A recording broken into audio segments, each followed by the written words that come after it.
Olá, começa agora o Multicidades, um espaço para debater as questões mais importantes do dia a dia dos municípios gaúchos. O assunto hoje é como foi a organização do campus da Ubra em Canoas no período das enchentes, o campus que serviu de abrigo para milhares de pessoas. E aqui conosco hoje no estúdio está o reitor da Ubra, Thomas Heimann. Thomas, boa tarde, obrigado por ter vindo aqui. Tu que recém está no momento pós-temporal, pós-furacão, né? A gente só vê o estrago depois que acontece, né? E agora é juntar as forças e enfrentar. Mas antes de a gente entrar nesse conteúdo, quem é o Thomas para quem nunca te viu e como é que tu caiu, né, nesse desafio que antes da enchente já era grande? Com a enchente isso tomou uma outra proporção, que a gente já vai falar, mas tua trajetória até aqui. Boa tarde, Márcio. Boa tarde a quem nos assiste. É um prazer, uma alegria estar aqui contigo. Na verdade, eu estou na Ubra desde 1989. Bah. Entrei aqui como aluno da psicologia, né? E me formei, então, em 1995. 2 dias antes da minha formatura, Márcio, eu recebi uma proposta para ir trabalhar na Ubra em Ji-Paraná, Rondônia, uma das nossas unidades lá no norte, né? Quantas são no total, já para atualizar? Não, nós temos, na verdade, dentro da Elbra, né, que é a nossa mantenedora, nós temos aqui uma Ubra RS, da qual eu sou, então, o reitor, são 8 unidades, né? E nós temos, então, ainda campos em Santarém, no Pará, nós temos em Manaus, nós temos em Palmas, Tocantins e em Tumbiara, Goiás, né? Então, essas são as unidades fora do estado do Rio Grande do Sul. Na época, então, a Ubra teve essa visão, né? O reitor da época foi um visionário e ele buscou muito essa interiorização do ensino, né? E, então, a Ubra ela é uma potência, ela é gigante nesse aspecto, já desde o início, né? Muito antes aí de... São mais de 40 anos, né? Com essa expansão educacional em diversos estados do nosso país. Bacana. E essas 8 aqui, quais são? Consegue de cabeça?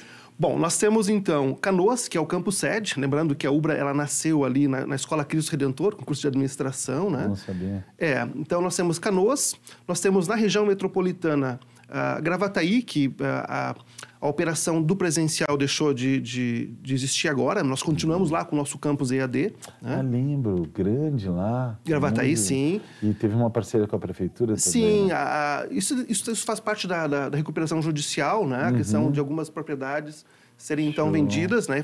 Isso faz parte do plano de recuperação da empresa, né? Boa. Nós temos Guaíba, né? Nós temos São Jerônimo, né? São as mais próximas. Nós temos a nossa unidade em Torres, onde nós vamos hoje dar posse ao novo diretor, né? Sim. Temos Carazinho, Cachoeira do Sul e Santa Maria. Bacana, bacana. Então, com esse tamanho todo, tu aceitou esse desafio de tocar a Ubra. Como que era até então a tua vida? Era focada no ensino, focada na qualidade e com um desafio grande de fazer com que ela retome cada vez mais o potencial que ela pode atingir.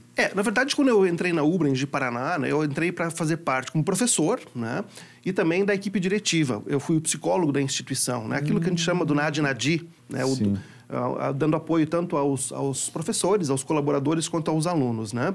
Quando eu voltei, então, em 99/2 para Canoas, eu continuei, então... Eu sou psicólogo clínico, continuo clinicando nas horas vagas, né, como a gente diz. Nunca abandonei o chão de fábrica, eu acho que... Porque eu permaneço professor. Eu estou reitor desde 2020, né? Mas eu sou reitor, eu sou professor, né? Acho que essa é uma questão interessante, porque nos dá uma relação, hoje como gestor, o fato de eu estar na ponta dando aula, né, eu tenho uma interlocução muito melhor, tanto perante os alunos, como com os meus colegas professores. Eu acho que esse elemento é interessante. E eu já te vi no RU, já te vi no restaurante universitário, né, comendo junto com os alunos, e o líder é isso, né, esse cara que está na linha de frente, que está no estratégico, mas não abandona o operacional. Mas estava tudo bem, fazendo o que tu tem de melhor, né, na tua área, gerindo essa baita instituição, até que só a catástrofe maior da história do Rio Grande do Sul bateu literalmente aqui na porta. Conta pra gente do dia D, do momento em que caiu a ficha, e essa primeira fase, como é que foi que tu foi pego porque depois disso a Ubra tomou um tamanho, né? Todas as imprensas do mundo inteiro, literalmente, né? Do Brasil com certeza, mas muitos do mundo estiveram aqui dentro para ver 7.000 pessoas, um pouco mais, um pouco menos, número que a maioria das pessoas não consegue dimensionar, né? Sim. Aqui, literalmente, numa estrutura que não foi planejada para isso, do dia para a noite, e ainda mais um cavalo que virou símbolo, né? Que está aqui também no pátio, né? Para quem não sabe, os estúdios da Ubra TV ficam literalmente dentro do campus, que foi o epicentro, né, de tudo.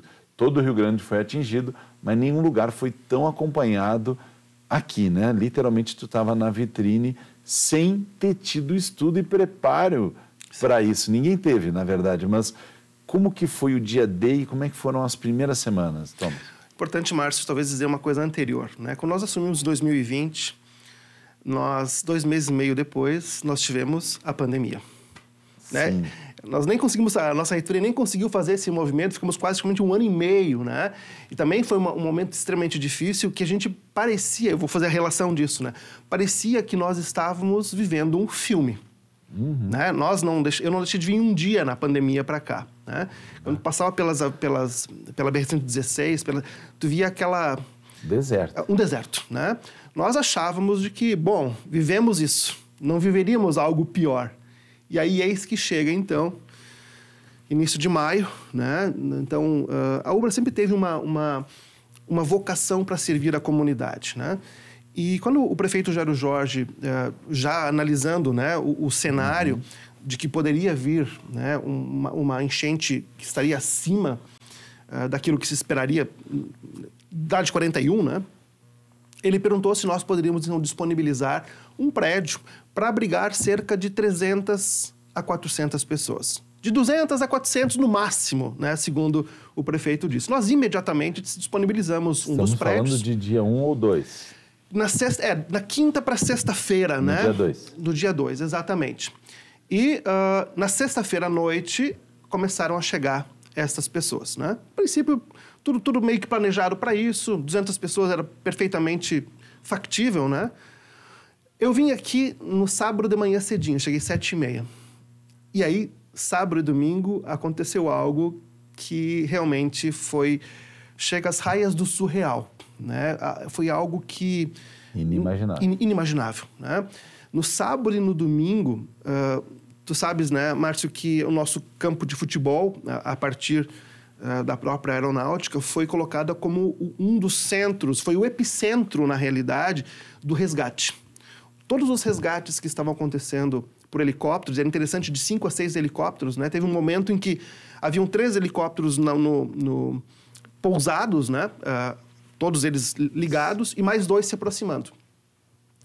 Aquela cena, e assim, era a cada 3 minutos uma nova pessoa que chegava, né? E nós vivenciamos isso muito de perto.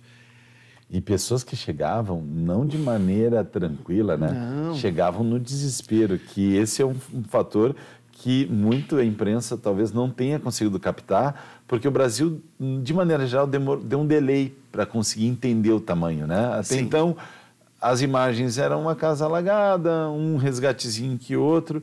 Quando se deu um número de 7.000 pessoas, e 7.000 pessoas literalmente desesperadas porque tinham perdido tudo, né?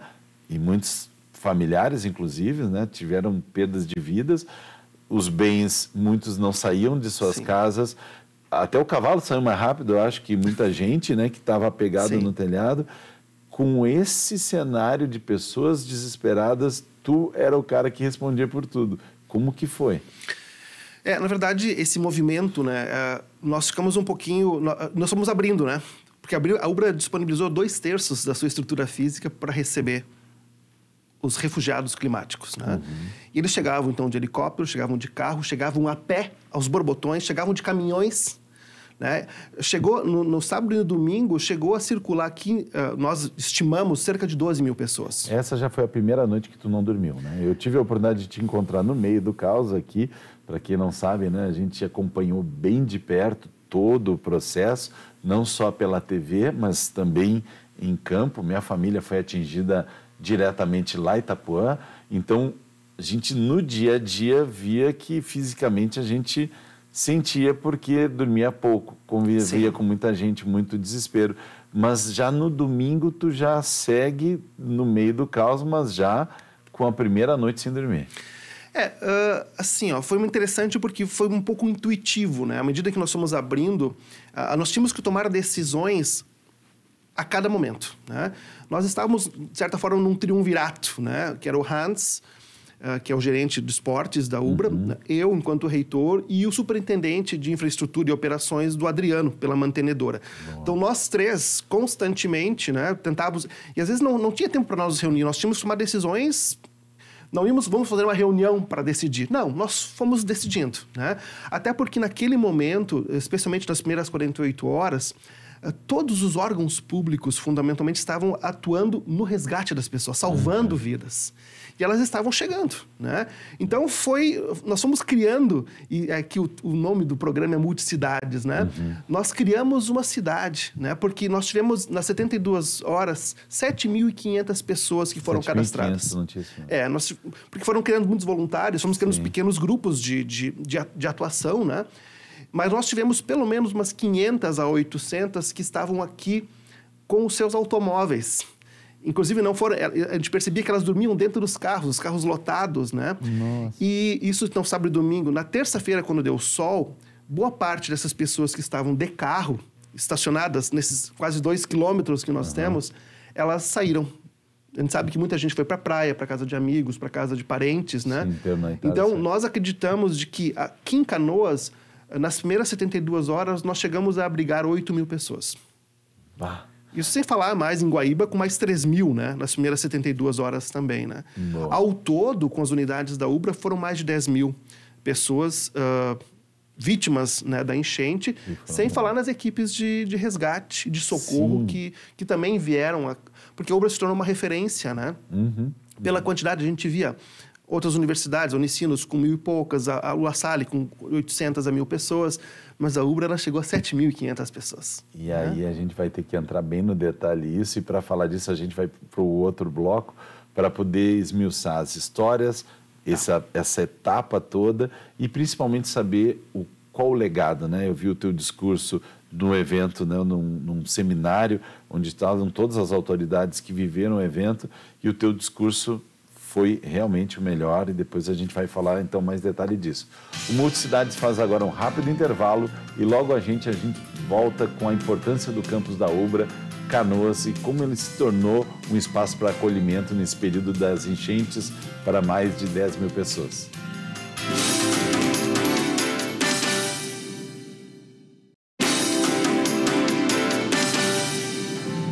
Estamos de volta com Multicidades e hoje o tema é como a organização do campus da Ubra Canoas, no período das enchentes, conseguiu passar pelo pior momento do estado. Eu estou aqui com o Thomas Heimann. Thomas Heimann, que foi, né, viveu isso na pele. Thomas, a gente vem falando no primeiro bloco, então, do primeiro momento do caos. E a partir daí virou uma maratona, não foi 2 dias, 5 dias, foram quantos dias no total? Bom, na verdade, como nós tivemos a desmobilização dos últimos abrigados na quarta-feira da semana passada, foram 61 dias. 61 dias, exatamente. Que foi literalmente o chamado teste de resistência. O que nesse período mais te chamou a atenção? Quais são as coisas que te abateram? Quais foram as coisas que te deram força? Como é que foi esse período de 61 dias? Bom, no conjunto, né, quando a gente olha assim, teve muito mais coisas bonitas do que coisas ruins. Isso é indiscutível, tá? O que aconteceu, especialmente já no domingo de tarde, né? Com aquela quantidade de pessoas vindo, nós tivemos pessoas vindo de periferia, né? Nós tivemos... Na verdade, essa enchente foi muito democrática, né? Ela atingiu a todas as pessoas. Nós tivemos diversos bairros e nós dividimos meio que por bairros as pessoas aqui dentro também, né? Nós criamos, à medida em que foram surgindo as situações, nós fomos criando alternativas, né? Por exemplo, quando nós percebemos de que haviam crianças com autismo, crianças com famílias que tinham familiares com algum transtorno mental, idosos com algumas dificuldades, nós criamos uma ala especial para isso. Bom, vamos abrir então o segundo piso do prédio 14 para atender essas pessoas que necessitam de cuidados especiais. Então, logo no início, né, de forma muito intuitiva, né, os nossos colaboradores, os nossos coordenadores, os nossos professores começaram a dar sugestões, né, para tentar dar um melhor atendimento, um melhor acolhimento, uma melhor dignidade às pessoas que aqui estavam, né? Então, começou a se estabelecer setores, né? A parte da alimentação, a parte da estocagem, porque nós somos um centro de doações. Isso, né? É um capítulo totalmente à parte, uma logística nunca antes vista. Eu acompanhei e fotografava e filmava cada dia, setor de roupa, comida, marmita, para essa multidão. De forma ininterrupta, né? Os voluntários trabalhavam, especialmente os primeiros 14 dias, manhã, tarde e noite e de madrugada, né? Às vezes chegava carretas no meio da madrugada e sempre tinha que ter pessoas, né? Claro, nós tivemos um movimento, aí tá a beleza, né? De que tragédias nessa magnitude, eu até coloquei isso no meu discurso, elas revelam o que há de melhor em cada um de nós e o que há de pior. Graças ao bom Deus, nós tivemos o que há de melhor aqui, né? Então, foi nesse sentido, a convergência, né? A relação que nós começamos a ter com todos os setores da comunidade. Porque nós tivemos uma cidade aqui dentro. Então, com o setor, por exemplo, de segurança, né?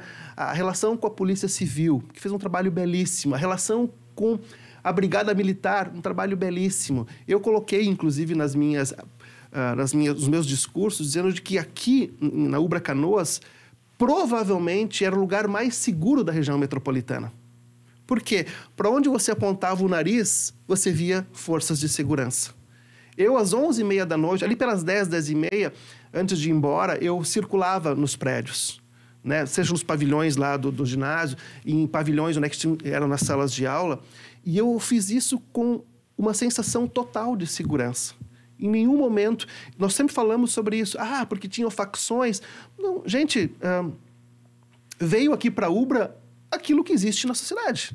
É um retrato, né? Tal e qual. Exatamente. E é bem importante, conversando esses dias ali, inclusive com o major da Aeronáutica, com as forças de segurança, nós não tivemos nenhuma intercorrência grave aqui na Ubra. Nada. As coisas que aconteciam, a questão Teve muita fake news, né? Muita fake news. E as coisas que aconteciam, isso conversando inclusive com o Conselho Tutelar, com o Ministério Público, a Defensoria, o próprio Polícia Civil, eles diziam, Thomas, isso que acontece aqui é o que acontece cotidianamente nas casas. Só que aqui está vindo à tona, porque tem muita gente olhando. Né? Então, mas olha só a questão de... Sim, porque as pessoas não conseguem deixar de fazer aquilo que elas faziam, só que aqui, como havia um controle maior, um acompanhamento, isso vinha à tona. Né? Então, esse é um elemento bem importante. De fato, houve muita segurança, houve muito atendimento, né? A questão das fake news, das crianças desaparecidas, das crianças... Gente, né? Aí, por vezes, a imprensa fazia... Na verdade, não só a imprensa, especialmente as pessoas que querem ter a tragédia como escada nas suas redes sociais. Isso é profunda, esse é o que é de pior no ser humano. Muita gente querendo pegar aqui, achando que era um teatro, né? Exatamente. E o filme estava rodando com protagonistas que hoje a gente sabe exatamente quem é quem, né? Isso é muito bom, né? Porque deixa isso claro com quem tu realmente pode contar. Nesse meio tempo veio um cavalo, né? E virou o ator principal daquele momento, virou um símbolo. Sim. Né? E aí começou uma peregrinação de gente para fazer turismo aqui dentro, né? Muito bem colocado. Esse conceito, Mar, de turismo da tragédia, nós já tínhamos visto ele lá em setembro. Exatamente, né? O turismo, as pessoas entrando nos locais, filmando, e aí pegando algumas pessoas, entrevistando, a fazer a escada da tragédia, né? E isso foi muito ruim. Mas, no modo geral, a grande maioria estava muito grata, estava muito feliz, estava contente. Alguns até brincam, né? A Ubra, ela é uma instituição bonita, ela é uma instituição agradável, né? As pessoas tiveram qualidade de vida aqui dentro, né? Isso é importante. Mas é importante, assim, também dizer que a gente teve algumas experiências bastante duras, me perguntar sobre isso, né? Uma delas foi, eu não me recordo se foi no domingo de noite, quando as pessoas vinham até mim, porque eu estava com camisa da Ubra, e as pessoas percebiam que a gente era uma das pessoas referência para pedir, né? Elas vinham e mostravam, eu fui salvo, mas olha, o meu familiar está lá mandando, eles precisam ser resgatados e a água está subindo. E aí, era difícil fazer isso. 2 famílias vieram para mim, já tinha anoitecido. E aí perguntando se... Olha, eu fui resgatado, mas ficaram familiares meus. Não tem como ir lá? E ele disse, olha... Porque os helicópteros não estão mais levantando. Eu fui falar, então, com o major, e ele disse assim, olha, tá chegando isso? Ele disse assim, Thomas, nós não podemos fazer resgate à noite. É muito perigoso. Então, lamento, mas a gente, por uma questão de segurança, a gente não pode fazer. E eu voltei na cerca ali do campo e informei essas 2 famílias, né? E foi uma cena, assim, a mulher, ela já era mais velha, ela literalmente caiu no choro. Imagina. E a outra família, onde era um rapaz um pouco mais jovem, que estava um pouco mais equilibrado, né, com muita tristeza, eles se abraçaram. Foi uma cena, assim, quando eu lembro, né, me tranca... Parecia uma sentença de morte. Quando Exato. Tu diz a pessoa está no telhado e não tem como resgatar, Exato. não vai chegar, foi realmente complicado. E a partir daí, Thomas, a gente foi acumulando experiência, pegando referências, né, ficando eu costumo falar, né, pessoas estão escrevendo a história enquanto ela está acontecendo. Isso vai ser estudado Sim. nas cadeiras aqui, né, da Ubra, mas tu fez um compilado disso e apresentou no seminário que aconteceu aqui essa semana e foi realmente muito bom. Dá esse resumo para as pessoas que não puderam assistir, né, a tua fala. O que é esse legado e o que tu sugere hoje, né, para as autoridades? Sugeriu na frente delas e entregaram um documento, né? Como é que vai ser esse encaminhamento do documento? Acho que um momento paradigmático que aconteceu aqui na Ubra, né, até o 12º dia, as coisas foram muito intuitivas. Nós não tínhamos muito tempo para reunião, né? E a partir do 12º dia, quando o Ministério Público veio aqui, né, nós começamos a fazer, inclusive com o capitão Firme, lá de Sobradinho, né, nós começamos a ter um comitê do abrigo, onde participaram representantes de todos os órgãos públicos. A prefeitura veio, assumiu com um pouco mais de força, né? E aí começou a relação, o superintendente Adriano, aí foi um momento em que eles disseram, Thomas, volte a ser reitor. Porque eles perceberam de que eu estava literalmente... Eu estava, inclusive, alienado, eu estava numa bolha, eu só via a Ubra, né?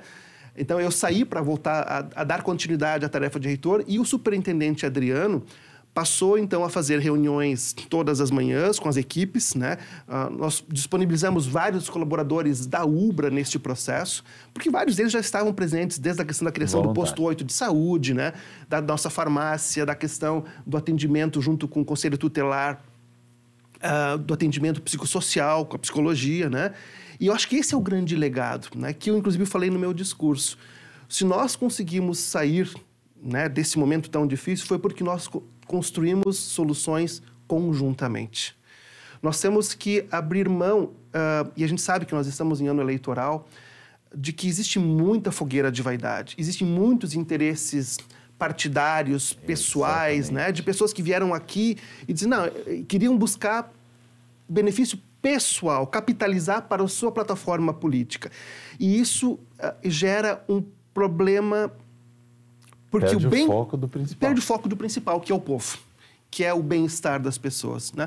E aí nós falamos de todos os níveis, né? Desde o nível, então, municipal, do nível estadual, do nível federal, né? Nós temos que olhar juntos, né? E juntos construir as soluções.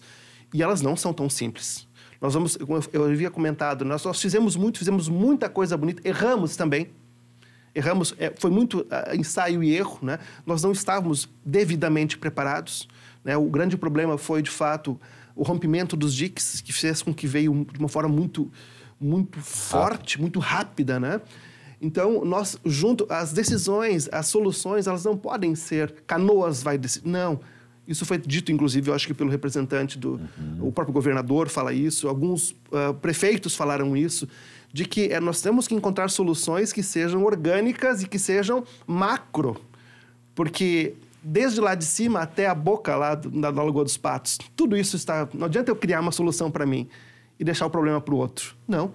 Nós temos que agora abrir mão desse olhar um pouco mais micro, né, para uma visão mais macro. Somente assim nós vamos conseguir prevenir, né, novas tragédias, porque a questão climática, eu acho que esse é um grande legado, nós olharmos e vermos, puxa vida, nós temos que cuidar da nossa casa. Em 6 meses, 2 episódios desse, um de alerta, outro no maior. Exatamente. Pode também não acontecer, mas se acontecer, a gente já tem muito mais preparo. Thomas, muito obrigado, não só pela tua experiência compartilhada, mas principalmente porque agora tu é um cara, dizem que o que não te mata te fortalece, né? Sem dúvida. Dá para ver literalmente que tu está cada vez melhor para empreender no que tu é bom e principalmente para ajudar nas coisas que o Brasil inteiro, né? Outros lugares, outras tragédias acontecem no Brasil, quer seja Brumadinho, quer seja um deslizamento, etc. E tenho certeza que a Ubra vai ter esse material para ajudar em situações mais difíceis. Obrigado pela presença e o Multicidades hoje fica por aqui. Se você quer rever essa e outras entrevistas, basta entrar no YouTube da Ubra TV. E até a próxima.